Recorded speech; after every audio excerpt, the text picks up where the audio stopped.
बायबलची सुरुवात एका विवाहाने होते. खूप गोष्टी आहेत सांगण्यासारख्या, पण आज जो विषय आहे त्याच्याकडे लक्ष केंद्रित करू. बायबलची सुरुवात एका विवाहाने होते आणि बायबलचा शेवट पण एका विवाहाने होतो. पहिला विवाह आदम आणि हवेचा आहे. शेवटचा विवाह कोकरा आणि त्याची मंडळी अर्थात येशू ख्रिस्त आणि मंडळी ह्यांचा तो विवाह आहे. समजतं सगळ्यांना? दोन विवाह. देवबापाने आदमाला कसं तयार केलं? प्लास्टिक, मातीपासून. आणि मग देवाने ज्यावेळेस आदमाला तयार केलं, त्याचे पवित्र हात त्याने मातीमध्ये घेऊन, त्याचे शुद्ध पवित्र हात तुम्हाला आणि मला बनवण्यासाठी मातीत चिखलात गेले. त्या हातांनी त्याने आदमाला बनवलं. आणि मग त्याने ज्यावेळेस त्या आदमाकडं पाहिलं त्यावेळेस तो एकटा असावा देवाला बरं वाटलं नाही. आकाशात सूर्य एकटा राहिला तरी चालेल, चंद्र एकटा राहिला तरी चालेल, पण आदामराव एकटे राहता कामा नयेत. त्यांच्यासाठी योग्य अनुरूप सहकारिणी असावी, हे देवबापाच्या प्लॅनिंगचा एक भाग होता. उत्पत्ती 2 अध्याय 21, 22, 23 वचनं आपण पटकन वाचूया, ऐका. मग परमेश्वर देवाने आदामाला गाढ निद्रा आणली. परमेश्वर देवाने काय केलं? आदामाला, सगळ्यांनी म्हणा, गाढ निद्रा. गाढ निद्रा आणली आणि तो झोपला. तेव्हा त्याने त्याची एक फासडी काढून घेतली, तिची जागा मांसाने भरून आली. परमेश्वर देवाने आदमाची फासडी काढून तिची स्त्री बनविली आणि तिला आदमाकडे नेले. तेव्हा आदम म्हणाला, आता ही मात्र माझ्या हाडातले हाड व मांसातले मांस आहे, हिला नारी म्हणावे, कारण ही नरापासून बनविली आहे. आदम ज्यावेळेस गाढ निद्रेत होता, त्याला माहीत नाही परमेश्वर देवबाप त्याच्यासाठी काय करत आहे. आणि परमेश्वराने त्याची फासडी काढून त्यापासून स्त्री तयार केली आणि त्या स्त्रीला परमेश्वराने त्या आदामाकडे आणले. हवा अस्तित्वात येण्याच्या आधी ती आदामामध्ये होती. किती लोक आमेन म्हणणार आहेत? हवा अस्तित्वात येण्याआधी ती कुठं होती? कारण तिला आदामामधून काढली. समजतं ना तुम्हाला? एकदम सोप्या शब्दात आणि सहज गोष्टी आपण शिकत आहोत. जसा आदाम होता आणि आदामामधून हवेचा जन्म आहे, किंवा आदामामधून त्याच्या फासडीच्या द्वारे हवा निर्माण झाली, तसंच येशू ख्रिस्त क्रूसावर खेळलेला असताना जशी आदामाला एका बाजूला जखम झाली होती, तशीच शिपायाने जसा भाला येशूला भोसकला, डिक्टो तशीच जखम येशू ख्रिस्ताला झाली. रक्त आणि पाणी वाहू लागलं. आदामाच्या द्वारे हवेचा जन्म झाला आणि येशू ख्रिस्ताच्या द्वारे मंडळीचा जन्म झाला. आमेन. आम्ही ख्रिस्तामध्ये होतो. आम्ही कुठं होतो? खूप महत्त्वाची गोष्ट समजली पाहिजे. माझ्यासाठी संत पौल गलतीच्या पत्रात म्हणतो, माझ्यासाठी जग वधस्तंभावरती खेळलेलं आहे आणि मी जगाला वधस्तंभावर खेळलेलो आहे. मी ख्रिस्ताबरोबर क्रूसावर खेळलो. याचा अर्थ काय? की ज्यावेळेस ख्रिस्त वधस्तंभावर होता, मंडळी म्हणून मी पण ख्रिस्तामध्ये होतो. आमेन. आता ख्रिस्त जर पुनरुत्थित झालेला आहे, तर तुम्ही आणि मी सुद्धा ख्रिस्ताच्या द्वारे पुनरुत्थित आणि महाविजेते आहोत. आमेन.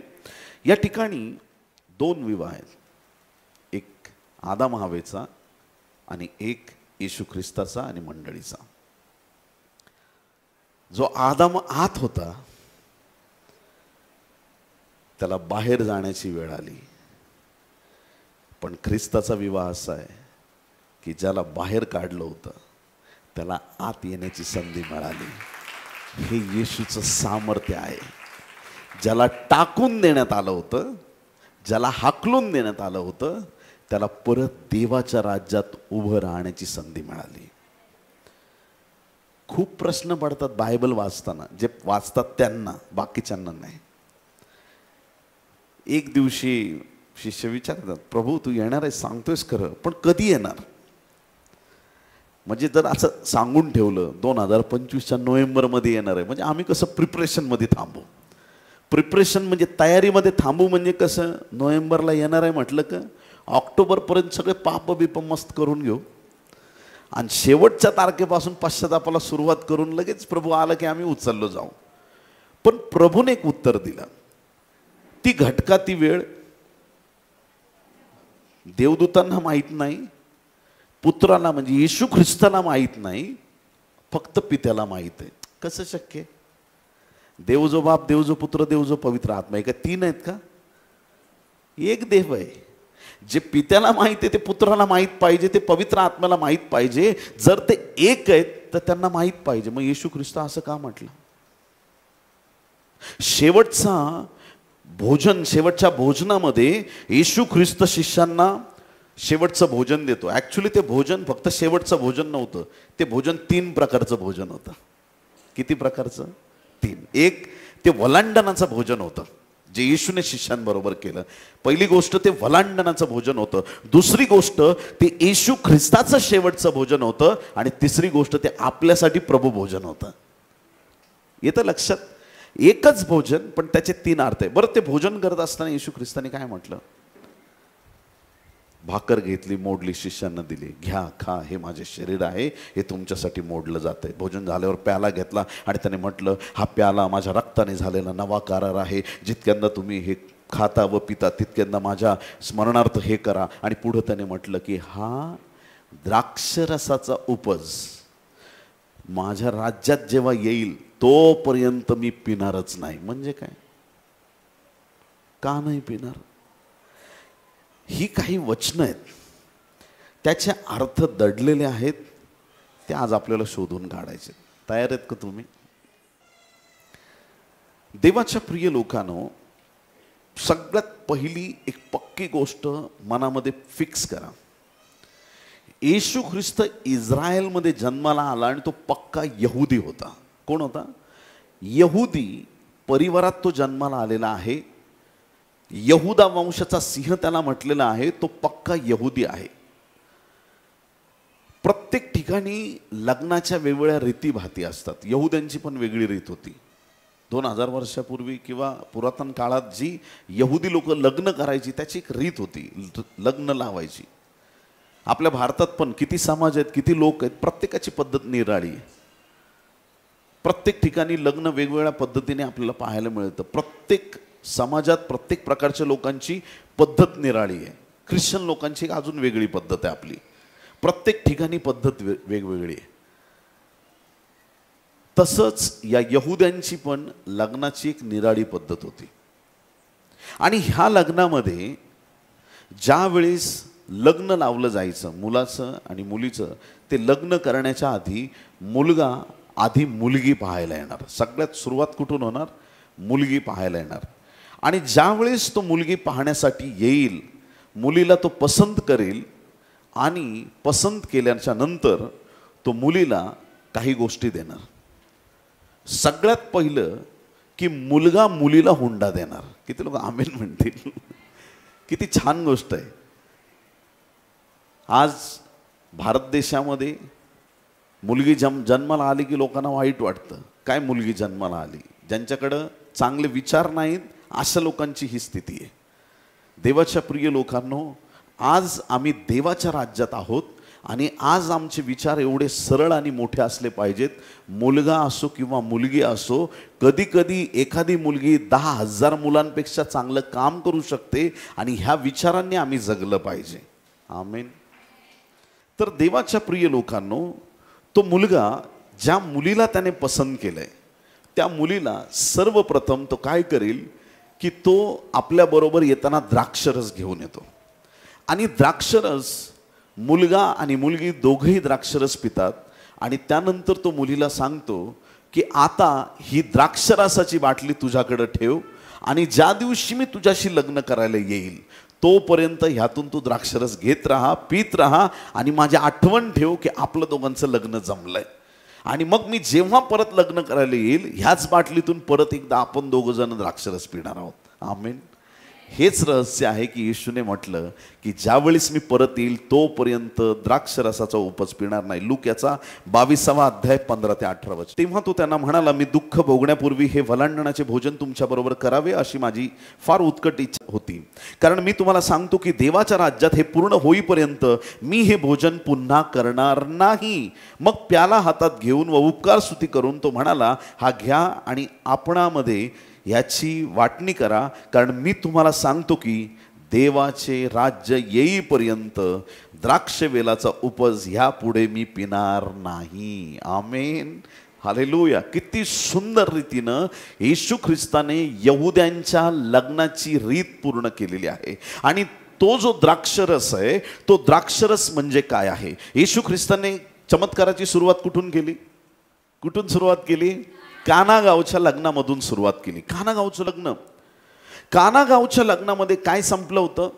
द्राक्षरस संपला होता. आणि येशूच्या आईने मरियेने त्याला सांगितलं, त्यांच्याकडे द्राक्षरस नाही. बाई, याविषयी तुझा माझा काय संबंध? काही लोकांना वाटतं बघा येशूने उद्धट उत्तर दिलं. नाही, येशूने चमत्कार करावा हे त्याची आई सांगणार नाही, त्याचा स्वर्गीय बाप त्याला सांगणार की तू चमत्कार कर. आमेन. कारण येशू सर्व गोष्टी पित्याच्या इच्छेने करत होता. त्याच्या बोलण्यात सगळ्या स्वर्गाच्या गोष्टी होत्या, जगाच्या नव्हत्या. किती लोक आमेन म्हणणार आहेत? आणि पुढे तो म्हणतो, माझी अजून वेळ आली नाही. कशाची वेळ आली नाही? वेळ आली नाही म्हणतो, चमत्कार पण करतो, मग वेळ कशाची आली नाही? येशू ख्रिस्त प्रत्येक गोष्टीला आध्यात्मिक दर्जाने पाहत होता. समजून घ्या, तो द्राक्षरस संपलाय, त्यांना द्राक्षरस पाहिजे, ह्याची तुलना तो स्वतःच्या रक्ताशी करत आहे. त्यांना द्राक्षरस पाहिजे म्हणजे त्याला रक्त सांडण्याची गरज आहे. ते रक्त सांडण्याची तो द्राक्षरस जो त्याने शेवटच्या भोजनात दिला, तो देण्याची अजून वेळ आलेली नाही, हे त्याला सांगायचं होतं. ख्रिस्त वधस्तंभावरती मारला गेला आणि त्यावेळेस त्याने तुमच्या आणि माझ्यासाठी आपलं अनमोल रक्त सांडलं. तो द्राक्षरस तो आहे की जो आमच्यासाठी देण्यात आला. आमेन. आणि प्रभूने म्हटलं की ह्याच्यानंतर मी जोपर्यंत देवाच्या राज्यात येणार नाही, स्वर्गीय राज्यात येणार नाही, तोपर्यंत हा उपज मी घेणार नाही. आणि बरोबर त्याने यहुद्यांच्या रीतीप्रमाणे या गोष्टीचं उत्तर दिलेलं आहे. पहिली गोष्ट द्राक्षरस पाहिलं. दुसरी गोष्ट हुंडा.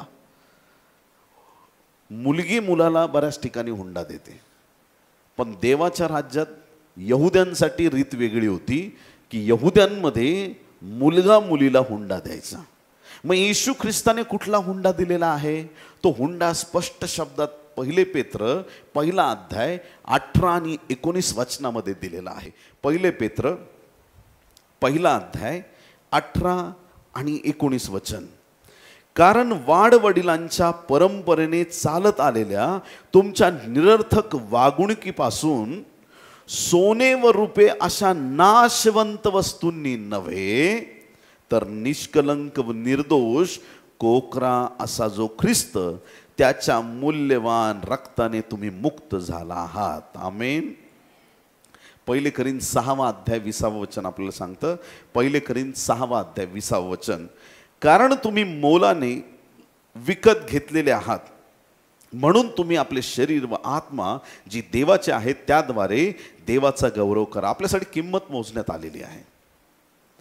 येशूचं रक्त हे सगळ्यात मूल्यवान आहे, सोने रुपये यांच्यापेक्षा मूल्यवान. एक दिवशी पेत्र आणि योहान मंदिरात चालले होते. प्रेषित 3 मध्ये ही घटना सुंदर लिहिलेली आहे. आणि ज्यावेळेस ते त्या सुंदर नावाच्या दरवाजाजवळ आले, तिथं एक पांगळा व्यक्ती, जन्माचा अपंग व्यक्ती तिथं दारावरती बसून, त्या सुंदर नावाच्या दरवाजाजवळ बसून तो भीक मागत होता. आणि तो भीक मागत असताना हात पसरून प्रत्येकाला भीक मागतो, तशी त्याने पेत्र आणि योहानाला पण मागितली. त्याची काय चूक झाली बिचारायची? तो गरजेत आहे, त्याने हात पुढे केले आणि त्याने भीक मागितली. आता जशी त्याने भीक मागितली, पेत्र त्याला म्हणतो, माझ्याकडे पहा. तो निरखून पाहायला लागला, आता काहीतरी मला मिळणार. आणि पुढचं पेत्राचं वाक्य, सोने रुपये माझ्याकडे काही नाही. ह्या वाक्याने तो निराश झाला असेल. तुझ्याकडे पण नाही आणि माझ्याकडं पण नाही. हालेलुया. देवाच्या प्रिय लोकांनो, पेत्र म्हणत आहे, सोने रुपये माझ्याकडे काही नाही, त्या क्षणी त्या भिकाराला वाटलं असेल माझ्याकडे पण नाही आणि ह्याच्याकडे पण नाही, ये बस आपण दोघं भीक मागू. पण पुढं पेत्राने सांगितलं, जे माझ्याकडे आहे ते मी तुला देतो. आमेन, हालेलुया. जे सोने आणि रुपये ह्याच्यापेक्षा मूल्यवान आहे ते येशू ख्रिस्ताचं रक्त आहे प्रियांनो. जे सोने आणि रुपये ह्याच्यापेक्षा मूल्यवान आहे ते येशू ख्रिस्ताचं नाव आहे. एखाद्या रस्त्यावरच्या भिकाराला जरी येशू मिळाला तरी तो व्यक्ती जगातला सगळ्यात श्रीमंत व्यक्ती आहे. आमचं धन, आमची संपत्ती, आमचा येशू ख्रिस्त आहे. ज्याला ख्रिस्त लाभला त्याला सगळे आशीर्वाद मिळाले. आमीन.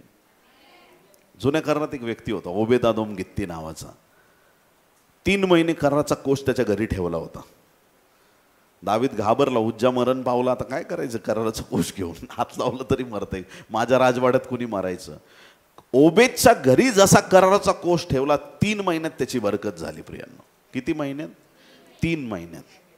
पण मी तुम्हाला चॅलेंज देऊन सांगतो, माझ्या देवाने तुम्हाला ओबेद आदोमपेक्षा जास्त आशीर्वादित केलंय. कारण जी उपस्थिती कराराच्या कोशावर होती ती उपस्थिती देवाने तुमच्या जीवनामध्ये दिलेली आहे.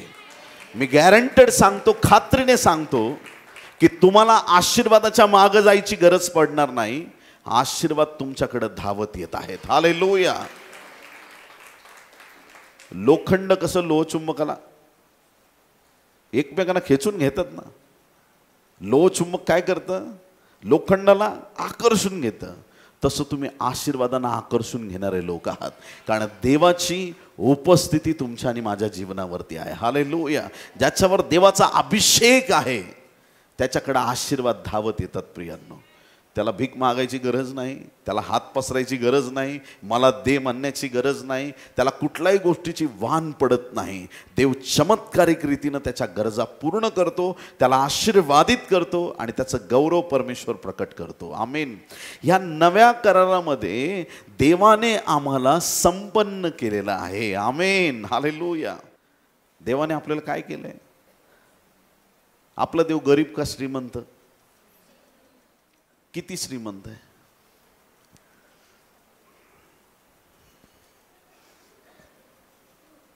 खूप आहे.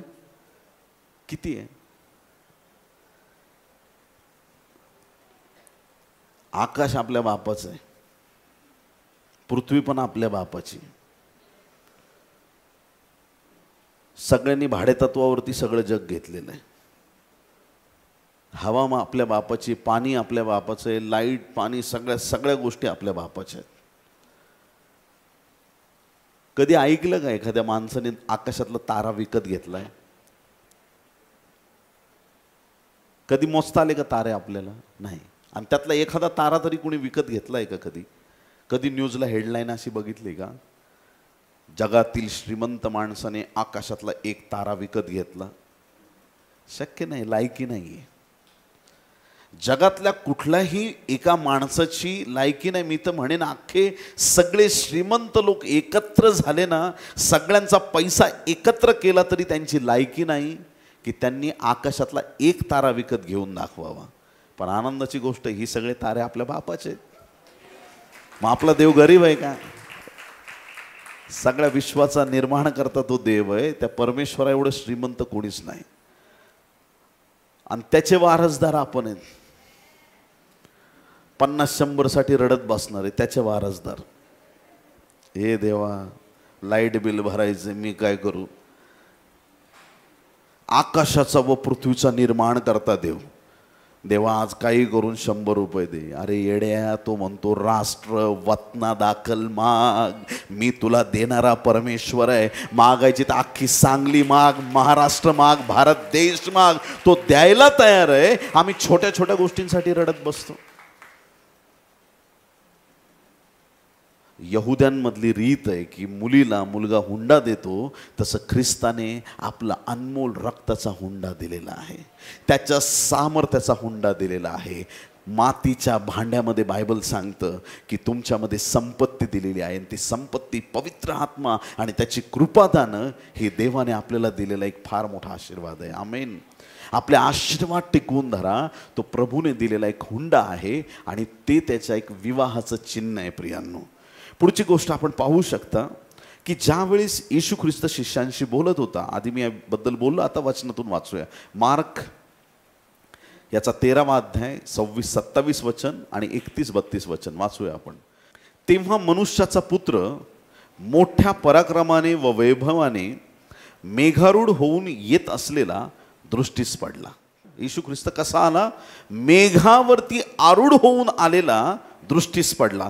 त्यावेळेस तो देवदूतांना पाठवून 4 दिशांकडून, अर्थात त्या पृथ्वीच्या सीमेपासून आकाशाच्या सीमेपर्यंत आपल्या निवडलेल्या लोकांना एकत्र करील.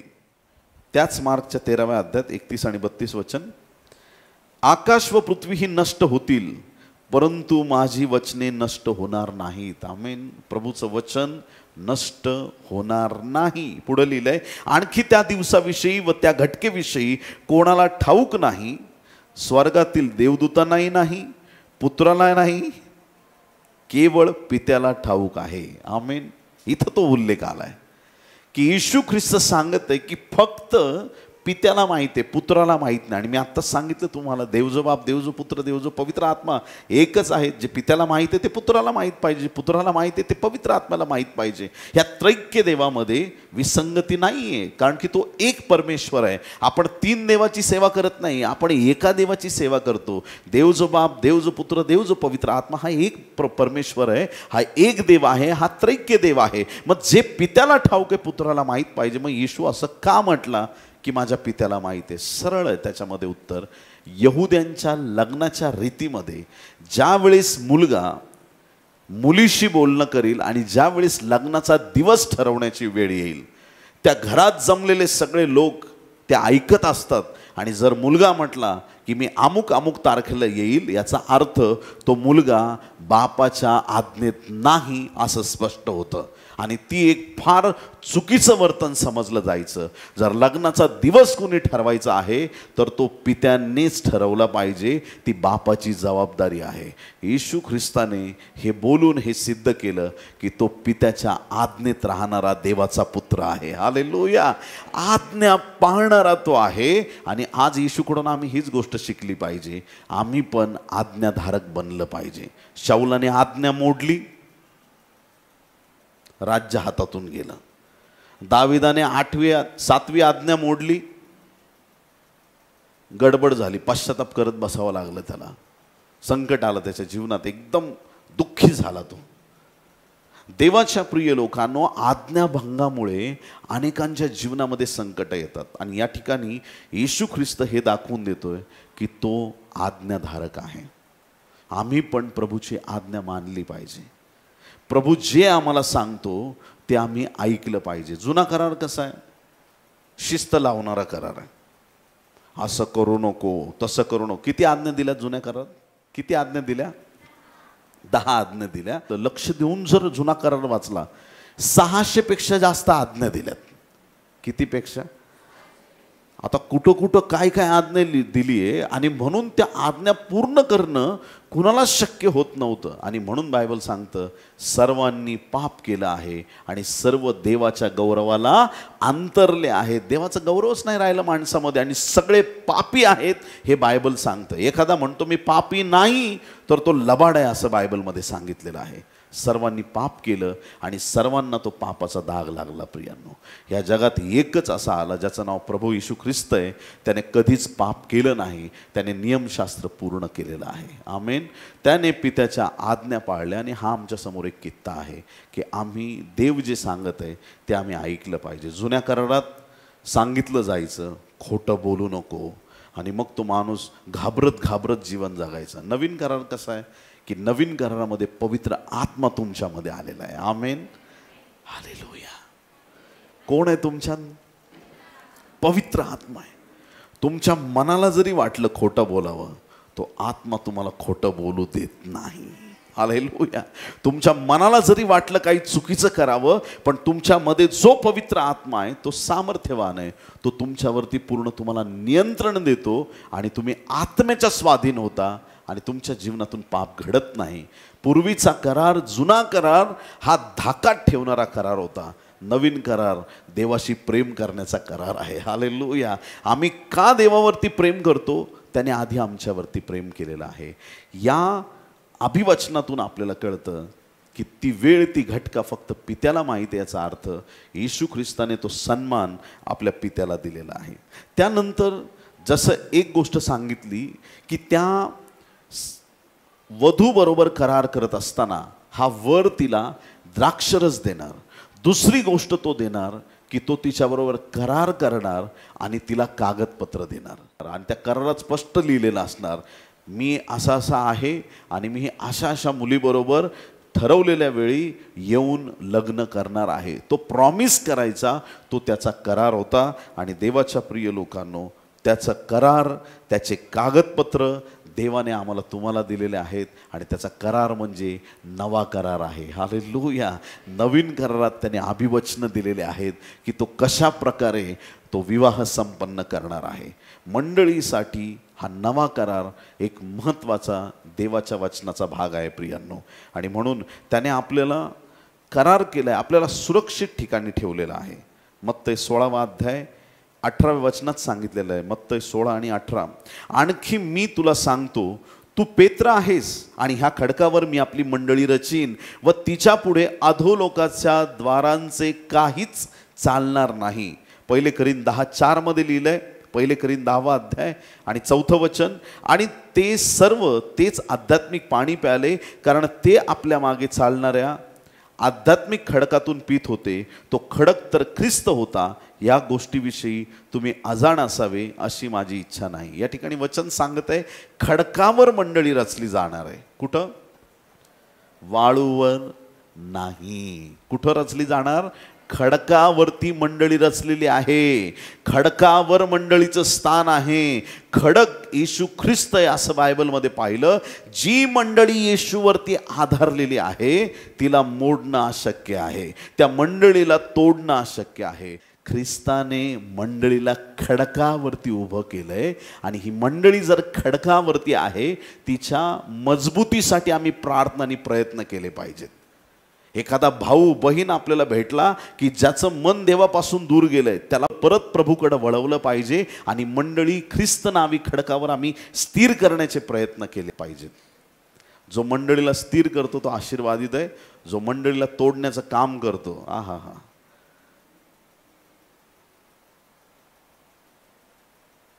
मंडळी ख्रिस्ताची वधू आहे आणि ही ख्रिस्ताच्या डोळ्यातील बाहुलीप्रमाणे, त्याला अजिबात ती गोष्ट सहन होत नाही. आणि म्हणून मंडळीच्या वाढीसाठी आणि मंडळी टिकण्यासाठी आम्ही प्रार्थना केली पाहिजे. सगळ्यात महत्त्वाची गोष्ट आहे की ख्रिस्ताने ही मंडळी वाळूवर नव्हे तर खडकावर उभी केली आहे. आणि खडक येशू ख्रिस्त आहे. इफिस 2:20-22 वचनात सांगितलंय येशू ख्रिस्त मुख्य कोनशील आहे.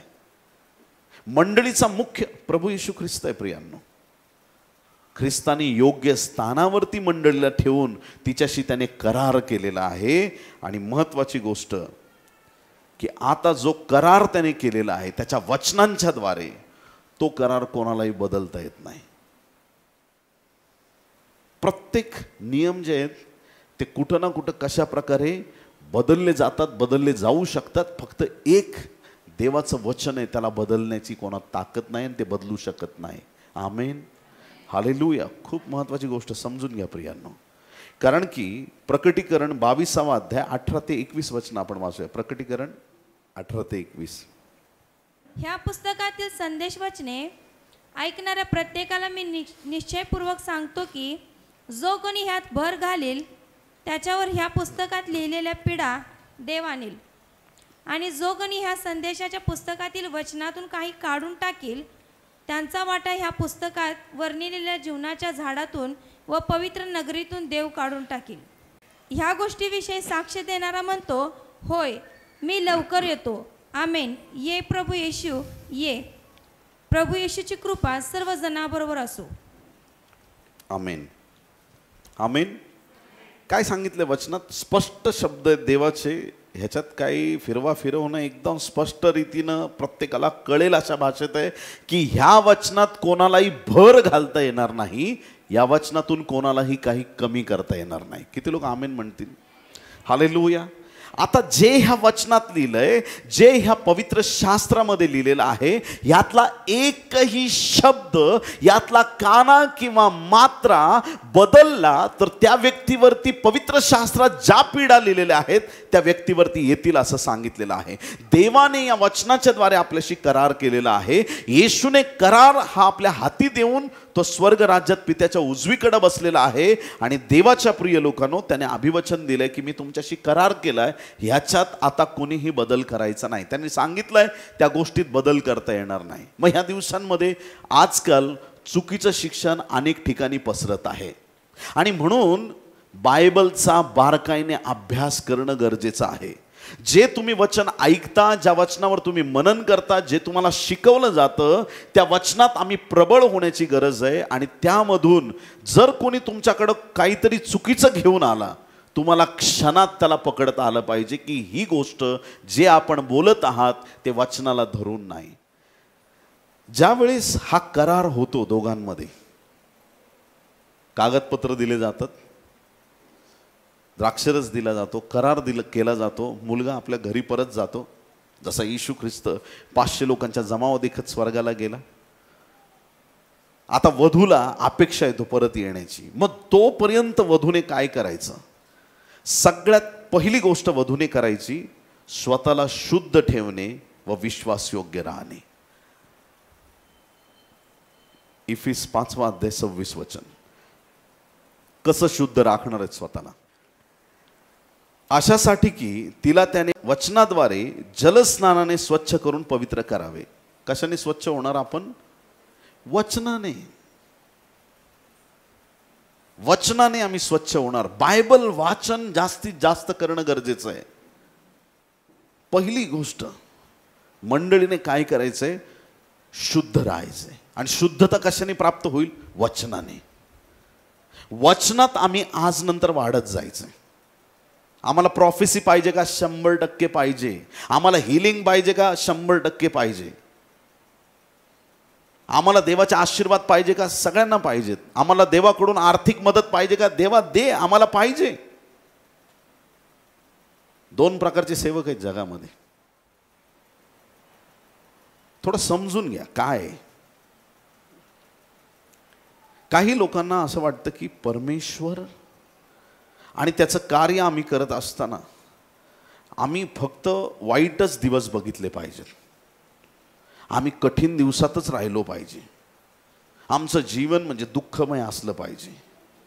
देवाचा सेवक म्हणजे एक शबनम बॅग आणि एक गरीब चेहरा आणि असं करूनच त्याने सगळीकडे आलं पाहिजे. देवाचा दास म्हणजे एकदम असा भिकारी अवतारातच दिसला पाहिजे. हा सच्चा सेवक आहे प्रभूचा. एकदम गरीब दास आहे, एकदम खरा सेवक आहे, एकदम डेडिकेटेड. काही लोकांच्या नजरेत सेवकाची ही इमेज आहे. आणि काही सेवकांच्या मते जर तो माझा बाप आहे तर मी सगळे स्वर्गाचे आशीर्वाद प्राप्त करणार आहे. हालेलुया. मी सरळ सांगेन, 2 सेवक आलेत तुमच्याकडं. एक सायकलवरती आलाय आणि दुसरा मर्सिडीज गाडी घेऊन आलाय आणि दोघंही संदेश देत आहेत, देव संपन्न करणारा देव आहे. तुम्ही कोणावर विश्वास ठेवाल? अरे ज्याने अनुभवलंय ना त्याच्यावर विश्वास ठेवावा लागेल, कारण तो बोलतोय आणि त्याने त्याचा अनुभव घेतलाय की त्याचा देव आशीर्वादित करणार आहे. सत्य एकच असतं प्रियांनो, सत्य एकच असतं. माणूस मेला की तो स्वर्गात जातो ह्या समजामध्ये आयुष्य निघून गेलं आपलं. जग म्हणजे नरकच समजलं जातं. स्वर्गात काय? एक दिवशी पवित्र आत्म्याने मला स्पष्ट वाणीने विचारलं, विकास तुला स्वर्गात का यायचंय? मी पण विचार करू लागलो, का जायचं आपल्याला स्वर्गात? लाखो करोडो दिव्यदूत नाही, सोन्याचे रस्ते आहेत म्हणून स्वर्गात जायचं नाही, 4 प्राणी आहेत स्वर्गात म्हणून नाही, 24 वडील आहेत तिथं सोन्याच्या वेशी आहेत म्हणून नाही. माझा देव स्वर्गात आहे म्हणून मला स्वर्गात जायचंय. आणि जर देव स्वर्गात नसेल, स्वर्गाला किंमत नाही. मी 1000 वेळा हेच वाक्य बोलेन.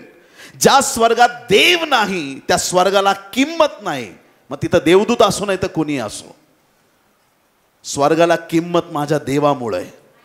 मग जर स्वर्गात संपन्नता आहे, स्वर्ग भिकारी नाहीये, स्वर्गामध्ये आशीर्वाद आहेत, स्वर्गामध्ये रडणं नाहीये, मग जर मी असं म्हटलं तो स्वर्गातला देव माझ्या जीवनात आलाय, मी का भिकारी जीवन जगू?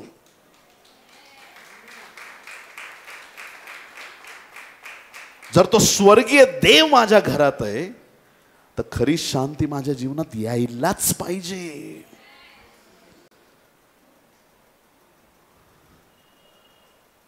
जर तो प्रभू माझ्या जीवनात आहे. आज समजा आपल्या चर्चला भेट द्यायला नरेंद्र मोदी साहेब येणार असले, कोण कोण आहेत ते? पंतप्रधान आहेत देशाचे. ते येणार असले, आपल्याला रिक्वेस्ट करायला जावं लागेल का हो पोलीस स्टेशनला? प्लीज साहेब येणार, प्लीज या, प्लीज प्लीज साहेब तुम्ही प्लीज या, कारण नरेंद्र मोदी साहेब येणार, प्लीज या. पोलिसांना रिक्वेस्ट करायची गरज आहे का? प्रोटोकॉल आहे. साहेब आले की आर्मीला पण यावं लागतं, पोलिसांना यावं लागतं, सगळ्यांना यावं लागतं. मग जर स्वर्गीचा देव आला तर देवदूतांना बोलवायची गरज आहे का? जिथं प्रभू आहे तिथं देवदूत येतील. जिथं प्रभू आहे तिथं संपन्नता येईल, तिथं आशीर्वाद येतील, तिथं सामर्थ्य येईल, तिथं कुठल्याही गोष्टीची वाण पडणार नाही. फक्त त्याची उपस्थिती मागा, फक्त त्याची उपस्थिती मागा. हा देव जिवंत देव आहे. खूप लोकांना विश्वासच नाही देव बोलतो. हा सकाळपासून वट वट वट वट करत राहतो, रात्रीपर्यंत झोपेपर्यंत बोलतो, आणि झोपेतही काही लोकांना बरळायची सवय असते.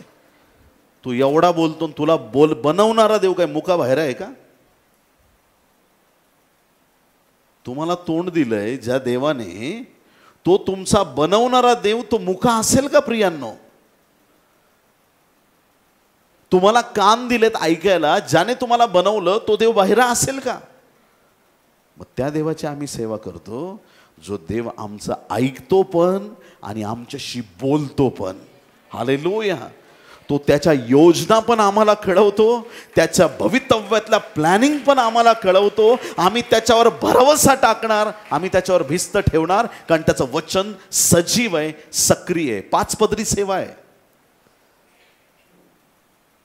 अपोस्टल्स, प्रेषित, संदेष्टे, प्रॉफिट्स, इव्हँजलिस्ट म्हणजे सुवार्तिक, पाळक, पास्टर्स आणि टीचर्स म्हणजे शिक्षक. 5 प्रकारची सेवा आहे. ह्या शेवटच्या काळात त्या सर्व सेवा अगदी समृद्धीने वाढणार आहेत प्रियांनो. आमेन. देवाच्या भवनामध्ये प्रत्येक प्रकारचं कार्य होत राहणार आहे. आम्ही शेवटच्या काळात आहोत. सगळ्यात पहिलं वचनाद्वारे त्या नवरीने स्वतःला शुद्ध राखलं पाहिजे. वचन वाचत राहा, वचन तुम्हाला शुद्ध ठेवणार आहे. वचन खूप मदत करणार आहे प्रियांनो. वचन विसरू नका. आमेन. हालेलुया. वचन वाचत राहा. आणि वाचताना फक्त असं रायफलमधून गोळ्या धाडल्यासारखं वाचू नका. आज मी 20 अध्याय वाचले, गोल्ड मेडल देऊ का तुला? 20 अध्याय वाचले. काही काही लोकांना सवय खूप, मी 40 वेळा बायबल वाचलं. असं बघून वाटतं की तू वाचलं, पण त्या वचनाने तुझं परिवर्तन अजून केलेलं दिसत नाही. कारण तुझ्यासाठी ती घमंडाची गोष्ट आहे, दिखाव्याची गोष्ट आहे. ज्याला खरंच देवानी भेट दिली आहे ना, ते लोक घमंड करत नाहीत. त्यांच्या गर्वाचं एकच कारण असतं, फक्त माझा परमेश्वर. घमंड करायचं तर त्या देवाच्या नावावर करा, येशूच्या नावावर, बस. बाकी कशात नाही आहे. लीनतेने, नम्रतेने सगळ्यांचं गपचूप ऐकून घ्या. किती लोक आमेन म्हणतील? हालेलुया. दुसरी गोष्ट, मंडळीने जसं त्या वधूला सांगण्यात येतं की मी चाललोय, पण मी येईपर्यंत स्वतःला तयार कर. तिने स्वतःला तयार करायचं. अजून मला कसं सुंदर होता येईल, मला अजून कसं त्या दिवसासाठी स्वतःला तयार करता येईल, ह्याच्याकडे आम्ही लक्ष दिलं पाहिजे. मंडळीचं हेच काम आहे. चर्च म्हणजे देवाचं ब्युटी पार्लर आहे प्रियांनो. हालेलुया. हे देवाचं ब्युटी पार्लर आहे, जिथं वाकडे तिकडे सगळे नीट होतात. ते मला खूप आवडतं. आपले सरी विश्वास पास्टर एक गाणं गातात, ते खूप आवडतं. आखिया लढी मेरी येशू के नाळ, सुधर गई मेरी वाकडी चाल. पहिला वाकडा तिकडं होतो, येशूकडे आलो, प्रभूने सगळ्यांना नीट केलं. फर्स्ट टाइम येताना कसे होतं आम्ही चर्चला येताना, कोणी असे एकदम रुबाबात आले असतील, कोणी काय विचार घेऊन आले असतील, कोणाचं काय डोक्यामध्ये असेल सांगता येत नाही. बँगलोरमध्ये एक मित्र दुसऱ्या मित्राला सांगतो, चल रविवारी आमच्या चर्चला. म्हणे नको बाबा, तिथं लय वेळ संदेश देतात, डोकं आउट होऊन जातं. मी ऐकलं असं खूप, त्यांचं बडबड चालू असते, मला नाही यायचं. अरे म्हटलं ते जाऊ दे रे, चर्च झाल्यावर सगळ्यांना डोसा मिळतो. डोसा काय मिळतोय फुकटमध्ये खायला, आणि आमच्या चर्च सारखा डोसा अख्ख्या बँगलोरमध्ये कुठं नाही. डोसा खायला चर्चमध्ये आला आहे. काय खायला? डोसा खायला चर्चमध्ये आला आणि बसला ऐकत. ते डोसा राहिला लांब, वचनाने त्याला चांगला ठोसा दिला आणि असा परिवर्तित झाला. डोसा खायला आलो होतो हे विसरून गेला. त्या दिवशी त्या तरुणाने आपलं जीवन येशूला दिलं. हरिराव नाव ऐकलं तुम्ही? खूप मोठे इंटरनॅशनल बायबलचे प्रीचर आहेत. परमेश्वराने त्यांचं जीवन परिवर्तित केलं आणि त्यांच्याद्वारे आज कैक देशांमध्ये प्रभूचं काम होत आहे. आले कशाला होते? डोसा खायला. जीवनी भाकर मिळाली. हालेलुया. इंटेन्शन काही असो, फक्त इथपर्यंत येणं गरजेचं. इथपर्यंत येणं. प्रभूकडे आल्यावर आम्ही सगळे नीट होतो. हे देवाचं ब्युटी पार्लर आहे. इफिस 5वा अध्याय 26 आणि 27. मंडळीचा मेकअप ख्रिस्त कसा करत आहे पहा. इफिस 5:26-27. अशासाठी की तिला त्याने वचनाद्वारे जलस्नानाने स्वच्छ करून पवित्र करावे आणि गौरवयुक्त मंडळी अशी ती स्वतःला सादर करावी, म्हणजे तिला डाग, सुरकुती किंवा अशासारखे काही नसून ती पवित्र व निर्दोष असावी. देवाच्या प्रिय लोकांनो, आत्ता सध्या देवाच्या वचनाने, देवाच्या संदेशाद्वारे जे काही पास्टर तुम्हाला करेक्शन करतात, असं करू नको, तसं करू नको, त्या सगळ्या गोष्टीद्वारे मंडळीचा मेकअप चालू आहे. किती लोक आमेन म्हणतील? हालेलुया. मंडळीला सजवलं जातंय, तयार केलं जातंय, मंडळीला शुद्ध केलं जातंय, नको त्या गोष्टी काढून टाकल्या जात आहेत. मंडळी कशी सुंदर दिसेल ख्रिस्तासाठी याची तयारी या दिवसामध्ये चालू आहे. आणि मग ती तयारी चालू असताना पण शेवटचा रिझल्ट काय असणार आहे? ज्यावेळेस ही वधू, ख्रिस्ताची वधू कोकरासमोर, येशू समोर लग्नासाठी उभी असेल, ती कशी असणार आहे हे पण बायबलमध्ये लिहिलंय. प्रकटीकरण 19वा अध्याय 7वं वचन. प्रकटीकरण 19 आणि 7.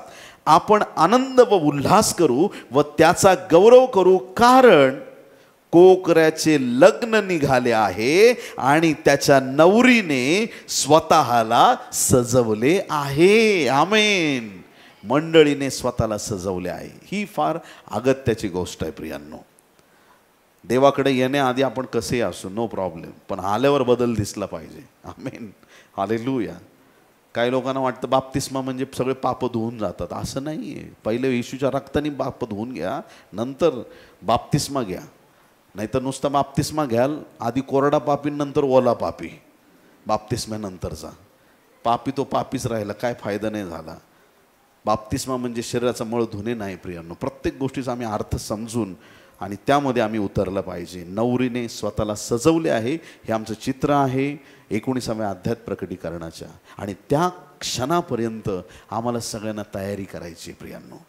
मंडळीला सजवायचं आहे. मंडळी म्हणजे बिल्डिंग नाही, मंडळीमध्ये आपण आहोत, तुम्ही आणि मी आहोत, की आम्हाला प्रभू येईपर्यंत स्वतःला प्रिपेअर केलं पाहिजे. त्यानंतर ही आमची सौंदर्य झालं. मंडळीचं सौंदर्य कसं असणार, मंडळीचे वस्त्र कसे असावेत, मंडळीने वस्त्र तयार करायचेत.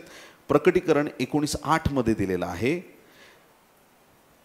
तिला तेजस्वी व शुद्ध असे तागाचे तलम वस्त्र नेसायला दिले आहेत. ते तागाचे तलम वस्त्र म्हणजे पवित्र जनांची नीतिकृत्य आहेत. धार्मिकतेचे कामं करा, ते तुमच्यासाठी शुद्ध पवित्र असे पांढरे शुभ्र ते वस्त्र आहेत. आमचे वस्त्र आधी कसेही असतील, पण ते कोकऱ्याच्या रक्ताने ते वस्त्र शुभ्र करण्यात आलेले आहेत.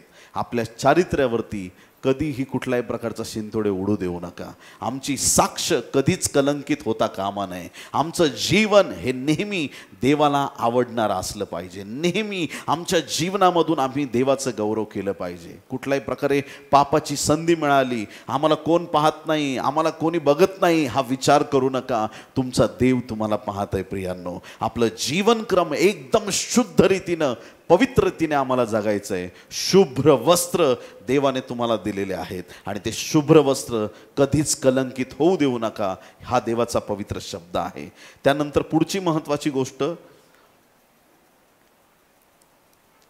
जो द्राक्षरस त्या मुलाने दिलेला आहे, त्या मुलीला तो निरंतर पीत राहायचा आहे आणि आठवण करायची. हे कशाचं चिन्ह आहे? प्रभू भोजन जे आपण घेतो, मत्तई 26 ते 28 वचनं, मार्क 14 22 ते 25 वचनं, लूक 22 14 ते 20 वचनं, योहान 6 52 ते 58 वचनं, पहिले करिंथ 11 अध्याय 23 ते 26 वचनं, या सगळ्या वचनामध्ये प्रभू भोजनाविषयी सांगितलेलं आहे. आणि प्रभू भोजन म्हणजे तो मेज आहे की जो घेऊन आपण ख्रिस्ताच्या बलिदानाची, त्याच्या पुनरुत्थानाची आणि त्याच्या दुसऱ्या आगमनाची आपण त्यामधून घोषणा करत असतो. आणि म्हणून निरंतर आम्ही त्यामध्ये सहभागी झालं पाहिजे. नेहमी प्रभू भोजनामध्ये सहभागी व्हा. मुलाची काय जबाबदारी? मुलीची जबाबदारी पाहिली. मुलावर पण एक जबाबदारी असते की हा मुलगा तिकडे गेल्यानंतर त्याने शांत बसून नाही राहायचं. त्याने ही नवरी जी घेऊन जायची तिच्यासाठी चांगली जागा पुढे जाऊन तयार करायची. हालेलुया. आणि म्हणूनच येशू ख्रिस्ताने योहान 14 अध्याय 1 ते 3 वचनामध्ये सांगितलेलं आहे.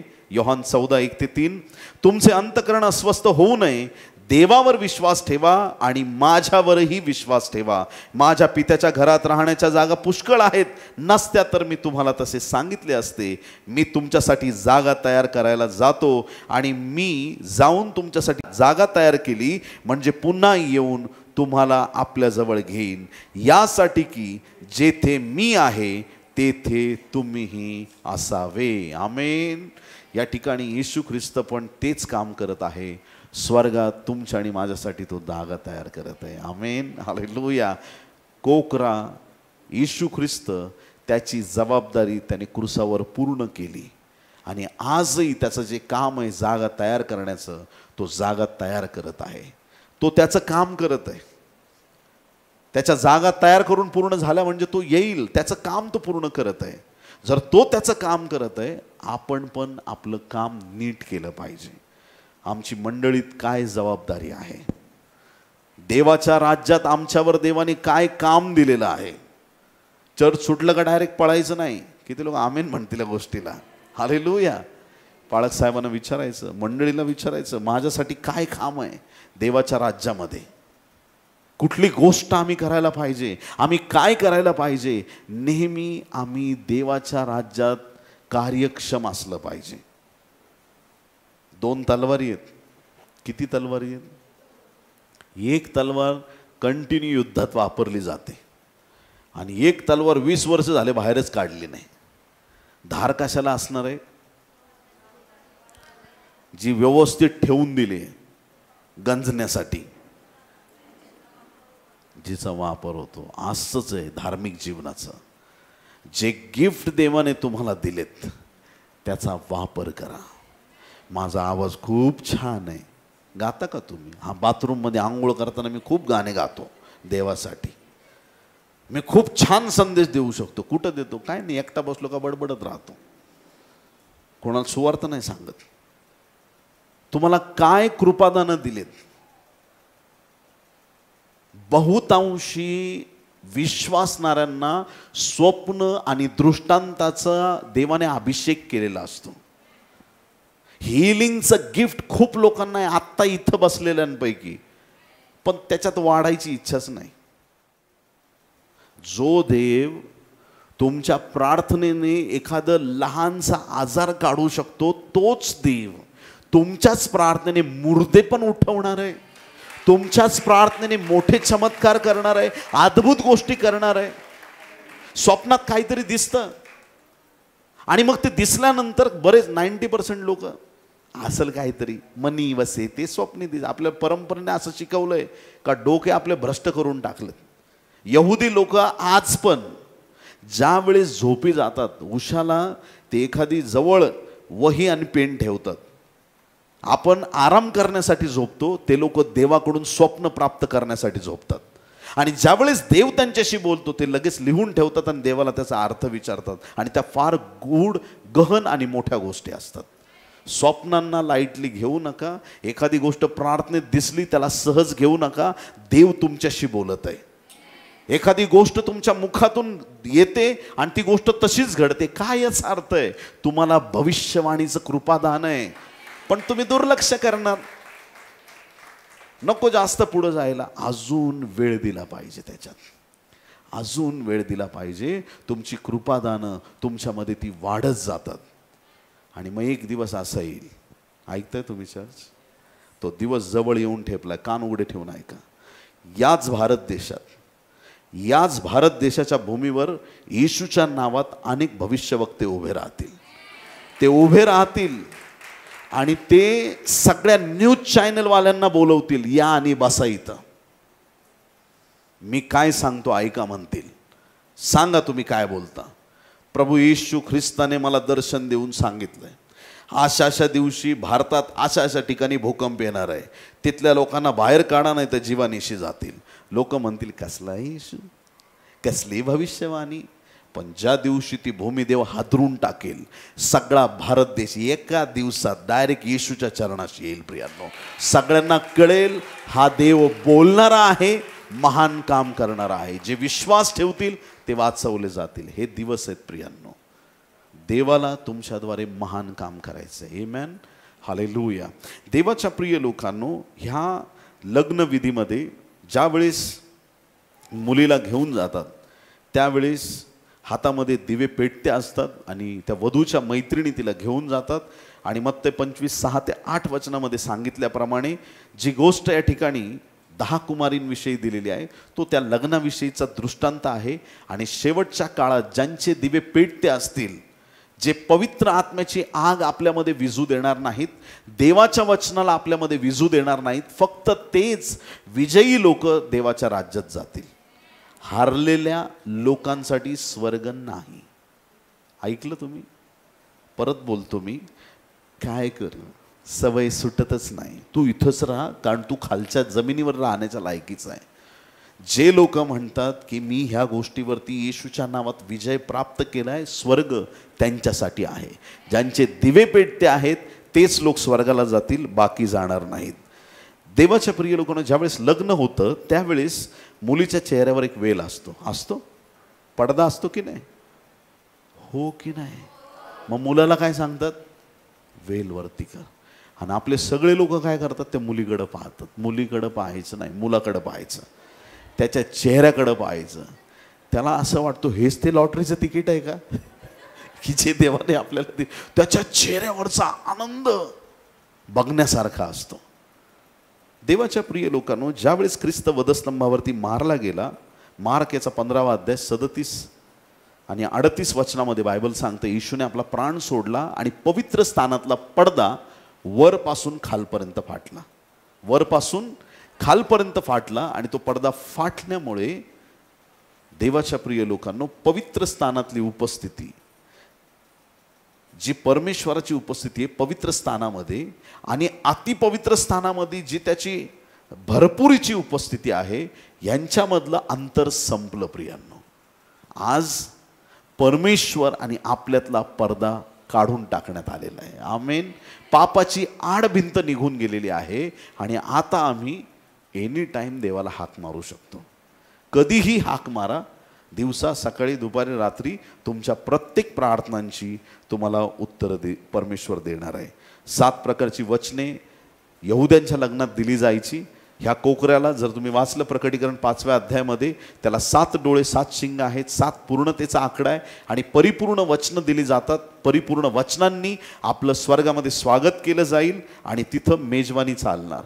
जे त्या काळातले लग्न होते त्या लग्नांमध्ये 7 दिवस मेजवानीचे असायचे, पण कोकऱ्याच्या लग्नाची मेजवानी 7 वर्ष असणार आहे. आणि त्या मेजवानीमध्ये आपल्या सगळ्यांना जीवनाचं जल मिळणार आहे, मान्ना खायला मिळणार आहे, जो ज्या इस्रायल लोकांनी रानावनात खाल्ला तो मान्ना तुम्हाला मला मिळेल आणि त्याचबरोबर जीवनी झाडाचं फळ आपल्याला मिळणार आहे. 7 वर्ष कोकऱ्याच्या लग्नाची मेजवानी आणि ज्यांना मेजवानीला बोलवलंय ते सगळे धन्य आहेत. आमंत्रण मिळालं का सगळ्यांना? प्रभू तुम्हाला आशीर्वादित करो. आज या वचनाद्वारे एक गोष्ट आज आपण पक्की शिकलेलो आहोत. पहिला विवाह मानवाला देवाबरोबर डिस्कनेक्ट करणारा ठरला. शेवटचा जो विवाह आहे पवित्र शास्त्रातला तो देवाला आणि मानवाला एक करणारा ठरला. इथून पुढं कोकरा आणि मंडळी एक होतील आणि युगानुयुगासाठी आम्ही त्याच्या राज्यामध्ये राहणार आहोत. आम्हाला कधीच कुणी येशूपासून पुढं वेगळं करू शकणार नाही. आणि म्हणून आज या जीवनामध्ये आम्ही जगत असताना आमची आशा स्वर्गाकडे असली पाहिजे. आमेन. जगातल्या नाशवंत गोष्टीसाठी झटू नका, अविनाशी गोष्टी मिळवण्यासाठी नेटाने प्रयत्न करा. ज्या लोकांना येशू माहीत नाही अशांपर्यंत येशूची साक्ष सांगा आणि त्यांना प्रभूच्या राज्यात आणण्यासाठी परिश्रम करा. आमेन.